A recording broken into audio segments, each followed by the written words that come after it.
আমাদের সঙ্গে রয়েছে প্রথমেই আমরা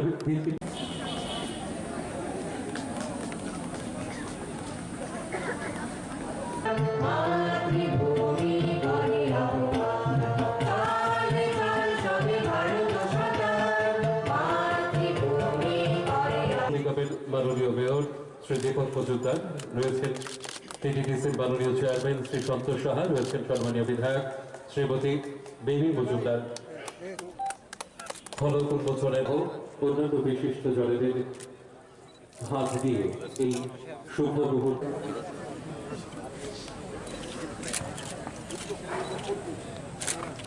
সবাইকে আমি স্বাগত জানাই।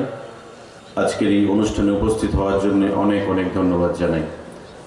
এখানে বক্তারা বলেছেন যে আমাদের উদ্দেশ্য কি, এবং আমি আজকের এই সুন্দর অনুষ্ঠানটা ছোট আকারে আমরা করছি, কারণ এটা শিলান্যাস কর্মসূচি। যারা এই মাঠকে তৈরি করবে, মণিপুর ইন্ডাস্ট্রিয়াল ডেভেলপমেন্ট কর্পোরেশনের সিইও এখানে রয়েছেন। আমাকে বলেছেন, যখন জিজ্ঞাসা করলাম, যে আগামী 6 মাসের মধ্যে এই মাঠ তৈরি হবে। তার আগেও আমরা ত্রিপুরা রাজ্যের পরিকাঠামোগত উন্নয়নের জন্য 7খানা অ্যাস্ট্রোটার্ফ ফুটবল মাঠ তৈরি সেখানে প্রপোজাল নিয়ে গিয়েছিলাম, এবং তার মধ্যে অনেকগুলো মাঠ তৈরি হয়ে গেছে, অনেকগুলো শুভারম্ভ হয়েছে, এবং অনেকগুলো আগামী কিছুদিনের মধ্যে সেখানে আমরা উদ্বোধন করব। উমাকান্ত মাঠ আমাদের কাজ শুরু হয়েছিল মার্চ মাসে, এবং গত কয়েকদিন আগে মাননীয় মুখ্যমন্ত্রী এবং উপমুখ্যমন্ত্রীর হাত ধরে এই মাঠ আমরা সম্পূর্ণভাবে রাজ্যের ফুটবল প্লেয়ারদের উদ্দেশ্যে উৎসর্গ করেছি। ত্রিপুরা ফুটবল অ্যাসোসিয়েশনকে আমরা উৎসর্গ করেছি। আজকে প্রতিনিয়ত ক্লাব লিগের খেলাগুলো অনুষ্ঠিত হচ্ছে, এবং এই যে আন্তর্জাতিক মানের অ্যাস্ট্রোটার্ফ ফুটবল, সিনথেটিক অ্যাস্ট্রোটার্ফ, তাতে খেলাধুলার যে মান, খেলাধুলার যে স্পিড, সেটা অনেকটাই বেড়ে যায়। আগামী 30 তারিখ জিরানিয়াতে, যা আমার বিধানসভা কেন্দ্র মজলিশপুর জিরানিয়া, সেখানে এসএন কলোনিতে আমরা অ্যাস্ট্রোটার্ফ ফুটবল মাঠের উদ্বোধন করব। কাজ সম্পূর্ণ হয়ে গেছে, আগামী 30 তারিখ আমরা সেটা উদ্বোধন করব। আমাদের উদয়পুর চন্দ্রপুরে আমি মন্ত্রী হয়েই এই মাঠের উদ্বোধন করেছি। চন্দ্রপুরে অ্যাস্ট্রোটার্ফের ফুটবলে সেখানে খেলা চলছে। খোয়াইতে কাজ চলছে, আগামী 1 মাসের মধ্যে সেই মাঠকে আমরা উদ্বোধন করব। মোহনপুরের তুলাবাগানে আমাদের কাজ চলছে, প্রায় 70% কাজ কমপ্লিট হয়ে গেছে। আমাদের সেখানে 1 মাসের মধ্যেই সেই মাঠকে আমরা উদ্বোধন করব। বেলোনিয়া বিকেআই মাঠ আমাদের সম্পূর্ণভাবে তৈরি, আগামী 10 থেকে 15 দিনের মধ্যে সেই মাঠকে আমরা উদ্বোধন করব। এবং তৎসঙ্গে আজকের এই যে হকি টার্ফ, তার সঙ্গে আমাদের কেন্দ্রীয় সরকার থেকে আরো 17.5 কোটি টাকা আমাদের অনুদান এসেছে। তার মধ্যে এই হকি ফিল্ডটা আমরা যুক্ত করেছি। জম্পুজলাতে ফুটবল মাঠ একটা অ্যাস্ট্রোটার্ফ আমরা করে দেব, তার মাঠও সেখানে চিহ্নিত করা হয়েছে। আগামী 3-4 মাসের মধ্যে সে কাজ আমরা সম্পন্ন করে দেব। পানিসাগরে যে আমাদের রিজিওনাল কলেজ ফর যে ফিজিক্যাল এডুকেশন, সেখানে সুইমিং পুল আমাদের সম্পূর্ণ হয়ে গেছে। আগামী 1 সপ্তাহ 10 দিনের মধ্যে সেটা আমরা উদ্বোধন করব। তৎসঙ্গে ইউথ হোস্টেল আমাদের সেখানে উদ্বোধন হবে, এবং এই প্রজেক্টের সঙ্গে এই হকির যে আজকে আমাদের শিলান্যাস হলো, তার সঙ্গে আমাদেরকে আরো 7 কোটি টাকা প্রদান করা হয়েছে পানিসাগরেতে আমাদের অ্যাথলেটিক ট্র্যাক তৈরি করার জন্য। সেখানে আমরা অ্যাথলেটিক ট্র্যাক তৈরি করব, এবং অ্যাথলেটিক ট্র্যাক এই আমাদের দশরথদেব স্টেডিয়ামেও কাজ চলছে। আগামী কিছুদিনের মধ্যে সেটা আমরা উদ্বোধনের পর্যায়ে চলে যাব। তো রাজ্য সরকার আমরা পরিকাঠামোকে কি করে উন্নয়ন করা যায়, দশরথদেব স্টেডিয়ামের কথা আমরা অনেকেই শুনেছি। 93 সালে এটার সূচনা শুরু হয়েছে, কিন্তু আমি যখন মন্ত্রী হয়ে বা তার আগে যখন এখানে এলাম এবং মন্ত্রী হয়ে যখন ভিতরে গেলাম, নতুন একটা অভিজ্ঞতার আমার সঞ্চয় হলো। লাল মাটি ছাড়া ভেতরে আর কিছু নেই, খেলাধুলা করার মতো পরিবেশ নেই। আমি অলিকদাকে বলছিলাম যে ক্রীড়া ক্ষেত্রে আমি একটা স্বপ্ন দেখি, এবং সেই স্বপ্নটা কি? সেই স্বপ্নটা হচ্ছে আমার রাজ্যে, আমার শহরে আগরতলায় আগামী দিনে আমরা ন্যাশনাল গেমস আমরা আয়োজন করব, সেদিকেই আমরা এগিয়ে যাচ্ছি বন্ধুরা। এবং ন্যাশনাল গেমসকে যদি আমরা করতে চাই, তবে আমাদের পরিকাঠামোগত উন্নয়ন যদি আমরা না পারি, ফুটবলের ক্ষেত্রে, অ্যাথলেটিক্সের ক্ষেত্রে, সুইমিং এর ক্ষেত্রে, হকির ক্ষেত্রে, প্রতিটা ক্ষেত্রে আমাদের ছেলে মেয়েদেরকে আমরা তুলে আনতে পারবো না, জাতীয় স্তরে পৌঁছতে পারবো না। তাই স্বপ্ন দেখতে হবে, যেটা আব্দুল কালাম বলেছিলেন, আমাদের প্রাক্তন রাষ্ট্রপতি, যে স্বপ্ন দেখো, এটা স্বপ্ন নয় তুমি যেটা রাত্রিবেলা দেখো, এটা হচ্ছে স্বপ্ন যা তোমাকে রাত্রে ঘুমোতে দেয় না। আমাকে রাত্রে আমি ঘুমের মধ্যে দেখি, সেটা স্বপ্ন নয়।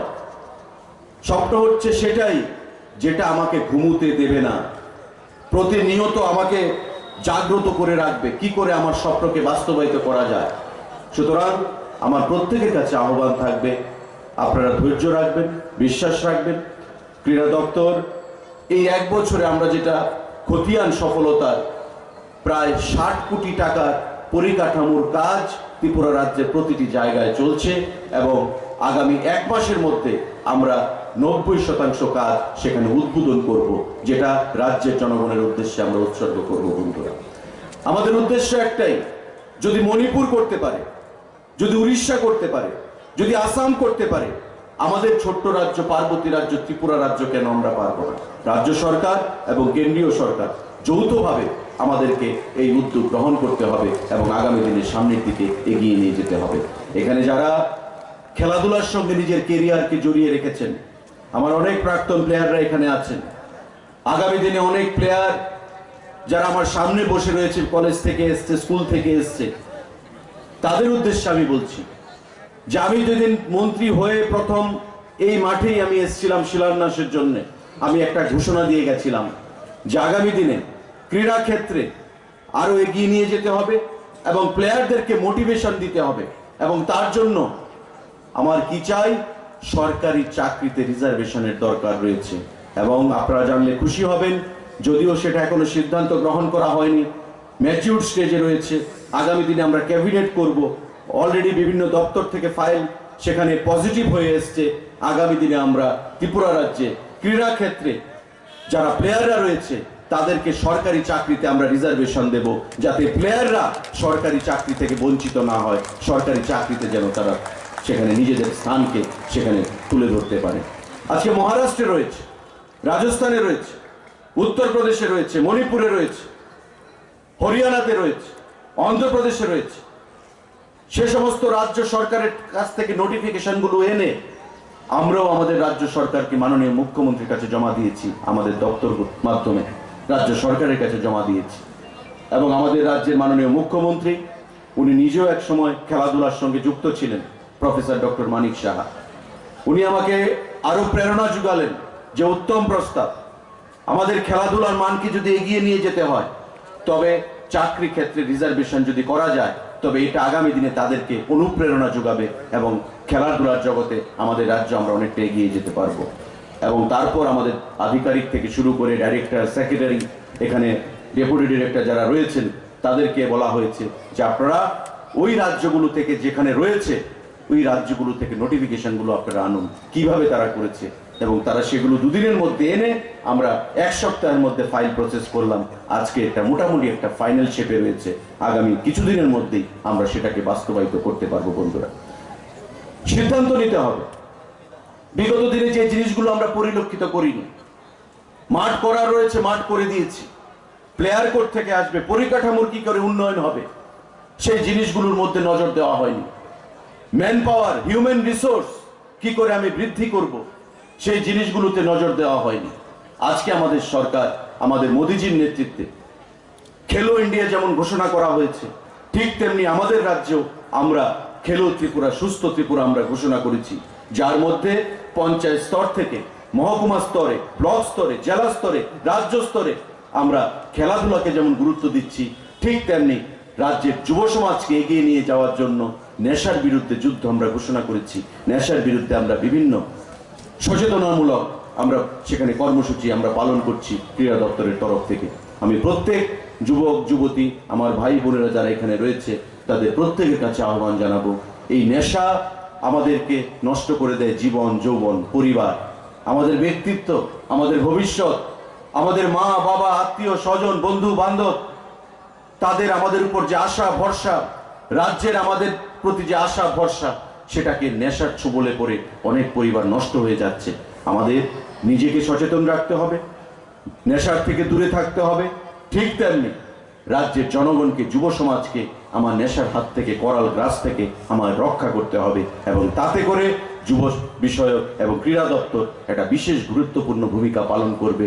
আপনাদের সহযোগিতাকে পুঁজি করে, আপনাদের ভালোবাসাকে পুঁজি করে, আপনাদের সমর্থনকে পুঁজি করে আমি প্রত্যেকের কাছে আহ্বান জানাবো, আমাদের পাশে থাকবেন আগামী দিনে, যাতে আমরা ত্রিপুরা রাজ্যে, যেটা আমি বক্তব্যের শুরুতে বলেছি, যে ন্যাশনাল গেমস যদি মণিপুর করতে পারে, উড়িষ্যা যদি করতে পারে, আসাম যদি করতে পারে, আমরা ত্রিপুরা রাজ্য কেন পারবো না, সেটা আমাদেরকে প্রমাণ করতে হবে আগামী দিনগুলোতে।